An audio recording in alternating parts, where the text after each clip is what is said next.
I'm not a crook. In December 2004, Bonnie Frost's car carrying 3 of her 4 kids hit a patch of black ice, and then it hit a tree. Her son Graham and her daughter Gemma spent months in the hospital. Because the Frosts earned less than $55,000 a year, the federal SCHIP program helped with their bills. Graham and Gemma got the care they needed. Last month, Graham asked President Bush to expand SCHIP to other low-income and middle-class kids. The right wing responded by calling for Graham to die. In our third story tonight, his parents have decided to give their first TV interview, and you will meet them in a minute. First, the remarks that drew right-wing fury, directed at a 12-year-old boy with a partially paralyzed vocal cord. My parents work really hard and always make sure my sister and I have everything we need.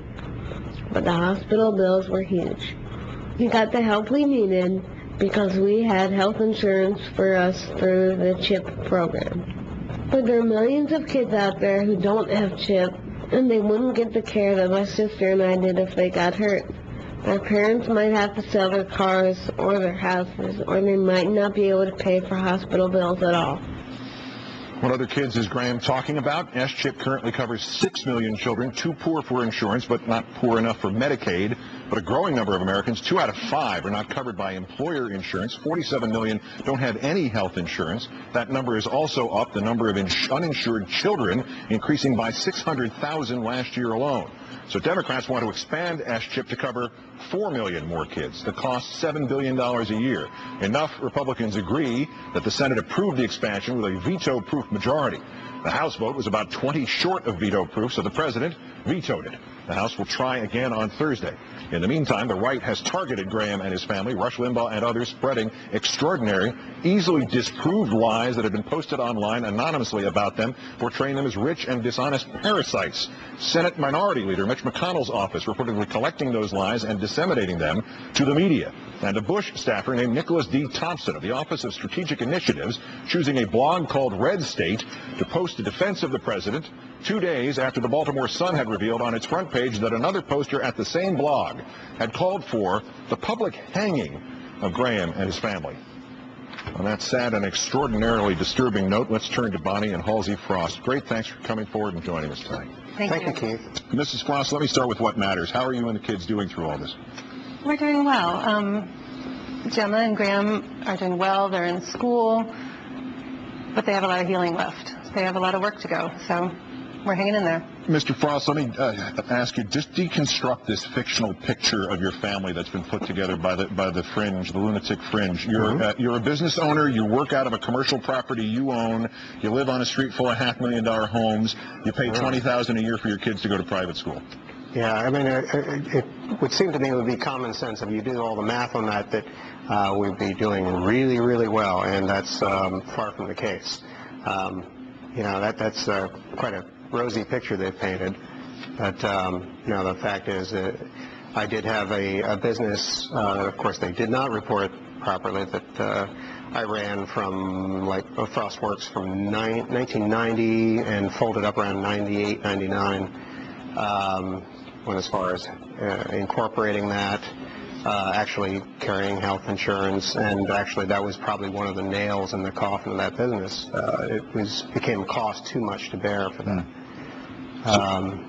Yeah, and $500,000 homes. This is a house that we bought as a near about shell, and did all the work ourselves. So I would hope that we're not punished for the sweat equity into that, but I have that ability and the unique skills to be able to do everything that's required to turn this property around. And this is our home. This is not an investment thing. This is the Frost house. And the kids are in private schools on scholarships mostly.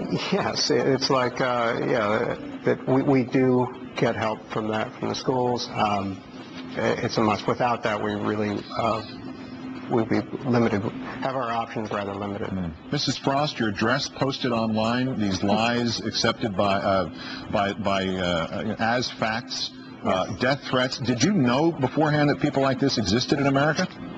Yeah, I knew people like this existed in America, but I am shocked that it came to this, that they seem to use this as a distraction technique to take away the issue.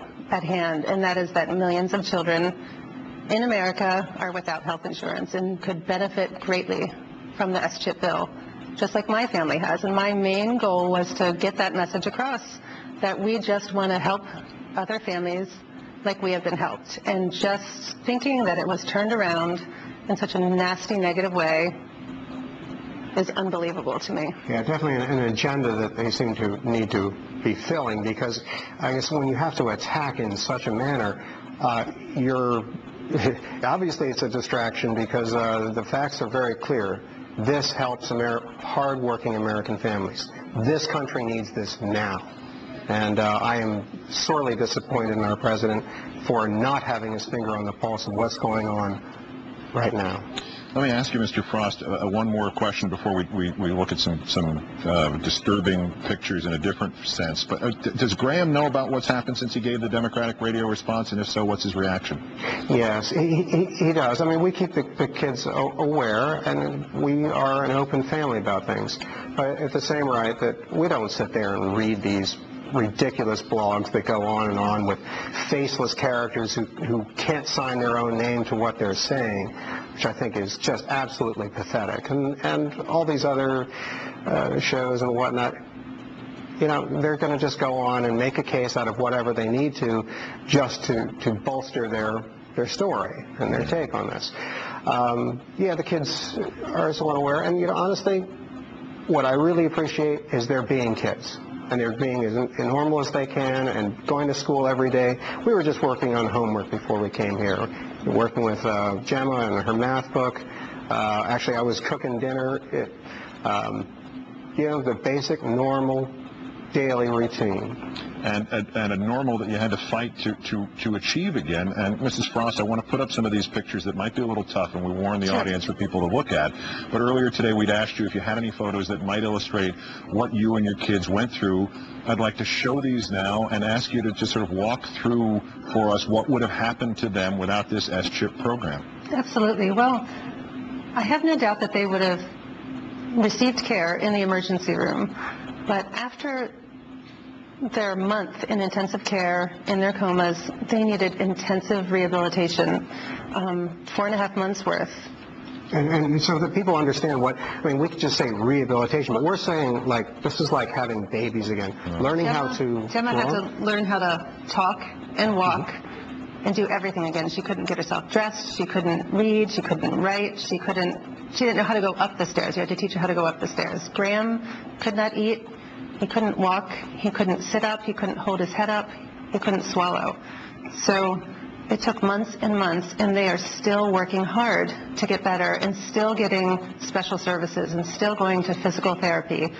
And there's no way that we could have afforded to send them through all those multiple therapies to recover and to continue to heal. And I am positive that Graham would not be walking, would not be eating.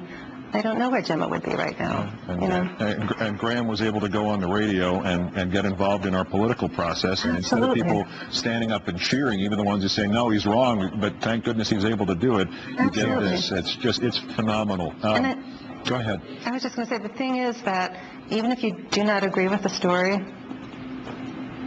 you don't attack the family, and you really need to get back to the issue at hand, which is the health insurance bill. Halsey and Bonnie Frost, again, since the Rush Limbaughs of this world aren't going to be man enough to apologize to you, and Graham will do so on their behalf. We're sorry the media has gotten this bad. Great, thanks for coming on with us tonight. Absolutely. Thank you, Keith, and thank you it. for being a responsible reporter on this and in delivering the story in the manner that you do. Thank you, sir. Go back and cook dinner. Thank you.